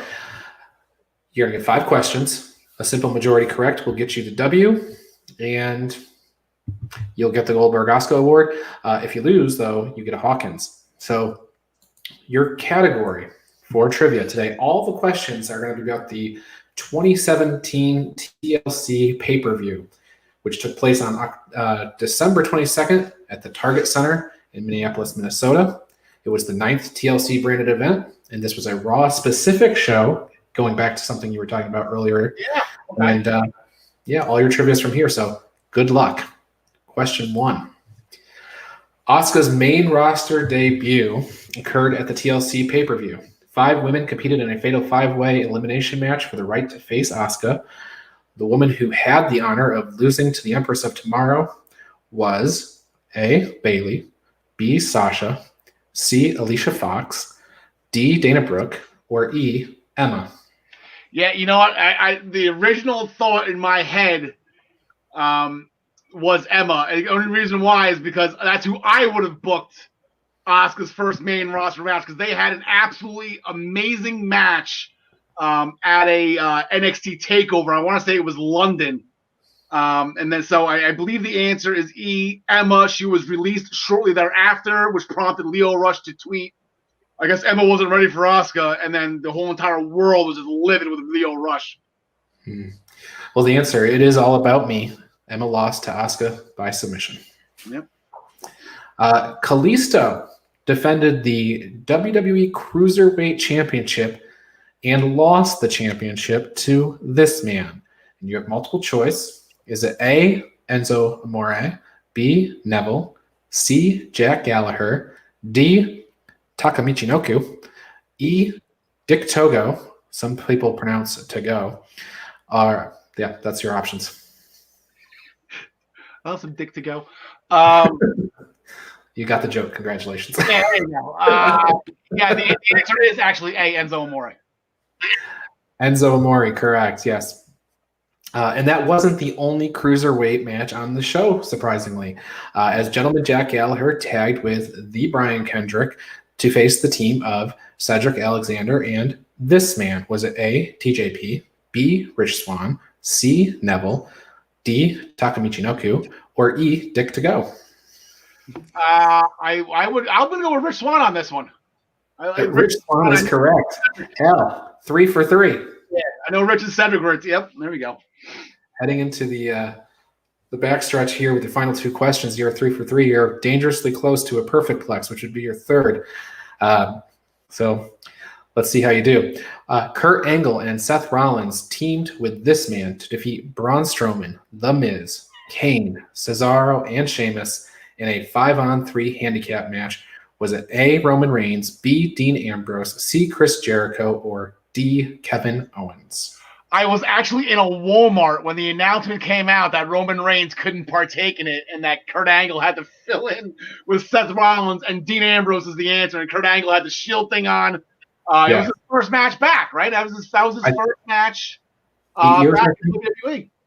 Yeah, you are correct. Dean Ambrose. 4 for 4 with your final question. And at least about half the crew does well on these commentary questions. So let's see how you do today. Commentary. This was a Raw branded show with a commentary team consisting of Michael Cole, Corey Graves, and this man. Was it A, Dio Madden, B, Paul Heyman, C, Booker T, or D, Jerry the King Lawler? It all comes down to this. Yeah, I don't. I'm gonna go with Booker T on this one. The answer is Booker T. Congratulations. You are going to win the Oscar. And perfect. You know, I couldn't pick a harder thing than a random pay-per-view in December. That's 2 for the day, right? Because Tony T went perfect also, right? Tony T nailed it. I guess I'm going to have to start asking, you know, what the attendance was at these shows or something in order to get you that wrong. So congratulations. Streak break in the morning. Yes, John DeCounty will be on the show tomorrow morning, and John's not the best at trivia, so we'll see if he can turn it around tomorrow.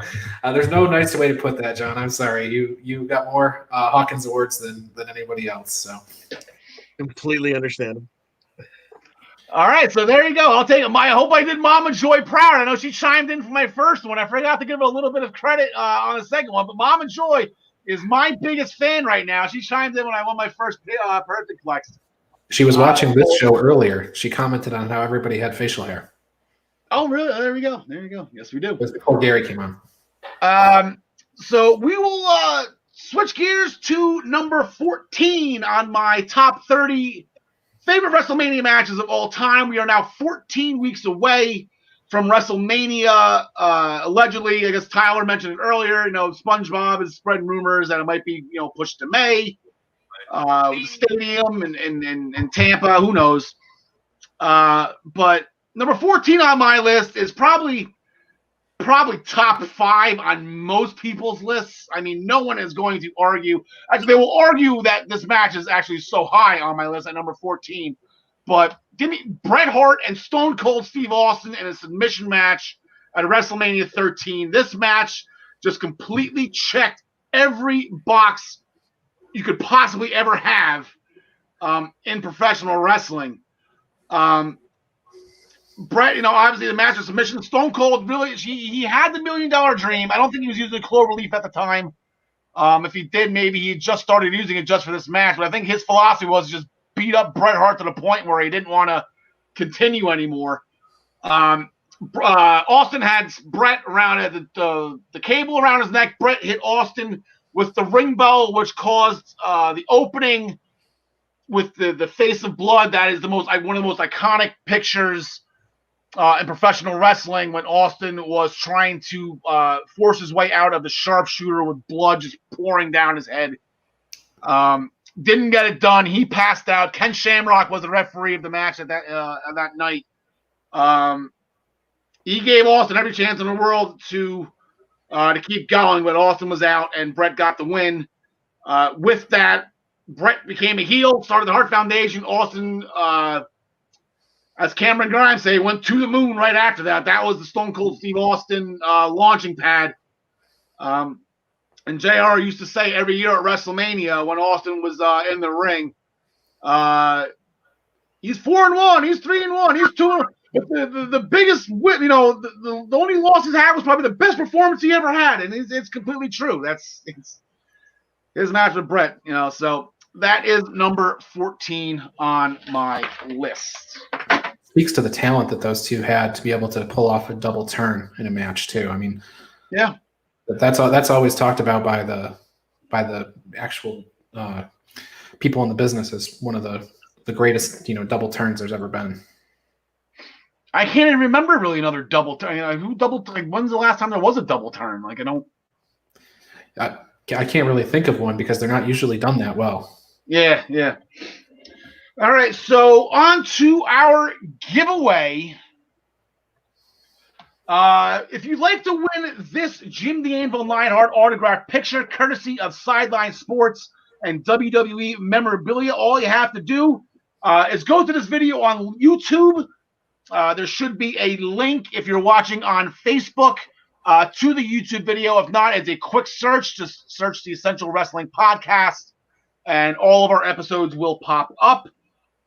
Make sure you hit the subscribe button, RKO that notification bell, and comment on this video with the hashtag EWPAnvil.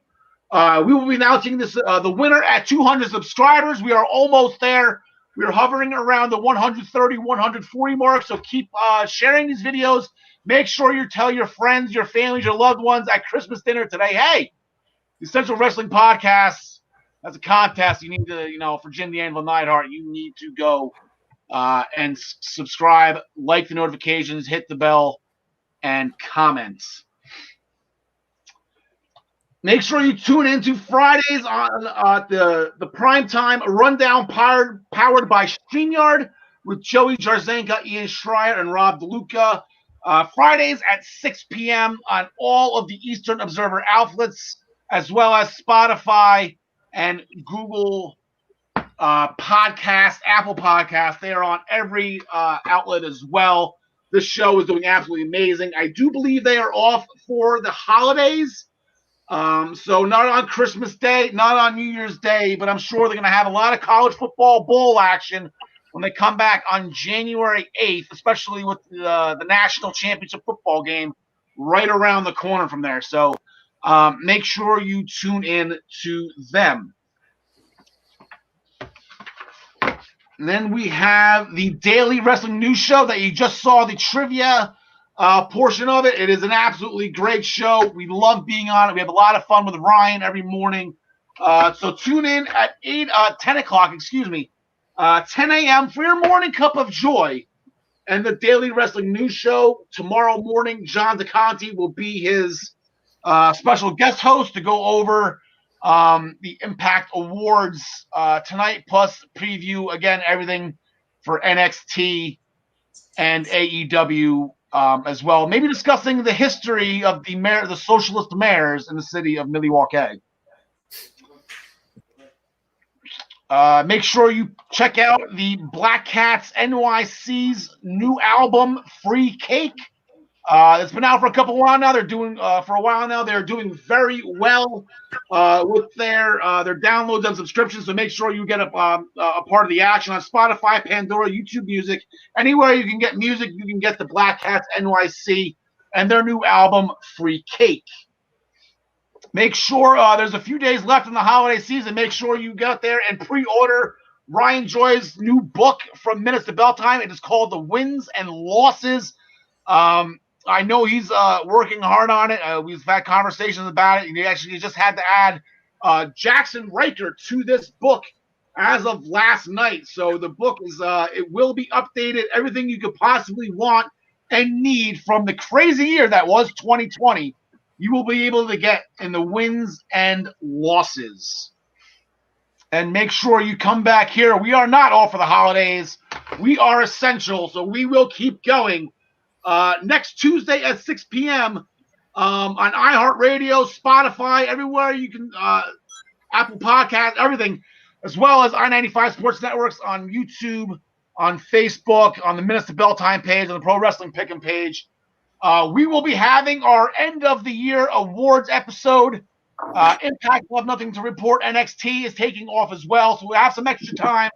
We're going to have Gary on. We're going to have Tyler on. We are going to have some fun with our end of the year awards.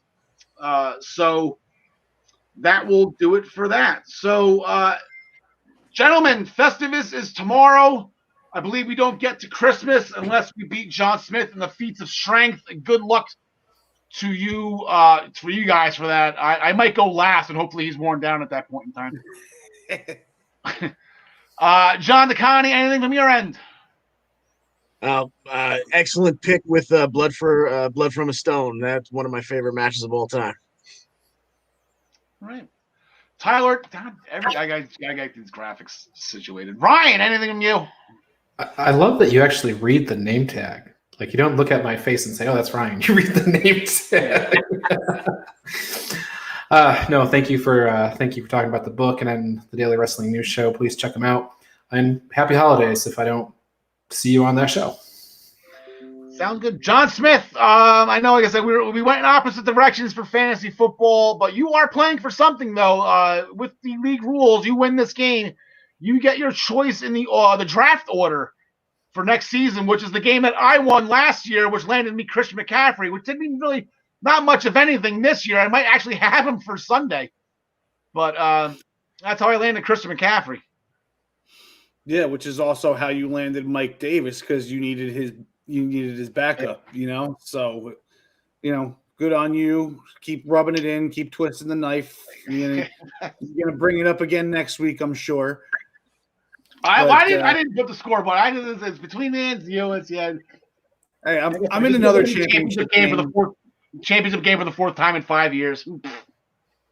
Hey, I'm about to win this other league that I'm in for the third time in like 6 years. So. Oh, nice. Now that I said all right, that, so that will do it for us. Have a great Festivus tomorrow. Thursday, a great day, not only to Christmas Eve, but it is my father's 80th birthday. I cannot wait to celebrate that with him. I'm only going to be able to chance to see him for a little bit, but happy birthday, Dad. I love you. You're who I am, who I am today, specifically and 100% because of you. I love you, pal. We have a missing persons report. If anybody has seen this man, he is from New Jersey. He responds to the name Ace. I haven't seen him in a very long time. I haven't seen him since Bound for Glory. If anyone knows his whereabouts, we would love to see him in the ring again. Alexa Bliss, we love you. Merry Christmas to you. Enjoy that swing set that you just got. That looked like fun. Tegan Knox, we miss you. Get well soon. We hope the training is doing well. Merry Christmas to you. And from John Smith, from John DeConnie, from Ryan Joy, and myself, everybody have a happy and safe Christmas. Don't chance anything. Make sure everybody stays healthy. That is the most important thing.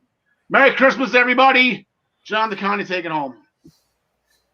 Thanks for joining us. And as always, we wish you the best in all your future endeavors. Happy holidays.